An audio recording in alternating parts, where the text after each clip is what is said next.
आजची परिस्थिती पाहता महाराष्ट्र सध्या आयसीयूत। राज्यात विकास नव्हे तर ही सूज। मनसे पदाधिकाऱ्यांच्या बैठकीत राज ठाकरेंचा हल्लाबोल, तर महाराष्ट्र नव्हे त्यांचा पक्ष आयसीयू मध्ये। भाजपच्या नवनाथ बन यांचा पलटवार। भिवंडी महापालिकेमध्ये भाजपला मोठा धक्का। काँग्रेस प्रणित सेक्युलर फ्रंटचे नारायण चौधरी महापौरपदी, तर काँग्रेसचे तारिक मोमीन उपमहापौरपदी। भाजपची 6 मतं फुटली। भिवंडीमध्ये बंडखोरी रोखण्यासाठी टोकाचा प्रयत्न केला। शब्द दिल्यानंतर सुद्धा बंडखोरी झाली। पक्षविरोधी काम करणाऱ्यांवर कारवाई करणार, भाजपा प्रदेशाध्यक्ष रवींद्र चव्हाण यांची माहिती।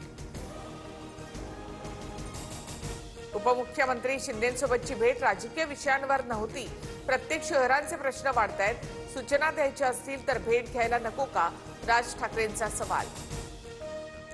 ठाकरेंच्या शिवसेनेमधून स्वीकृत नगरसेवकांसाठी 3 नावांवर शिक्कामोर्तब। साईनाथ दुर्गे, माधुरी मांजरेकर आणि कैलास पाठक यांचं नाव फायनल। उद्धव ठाकरेंनी मनसेला स्वीकृत नगरसेवक पद देणं टाळलं।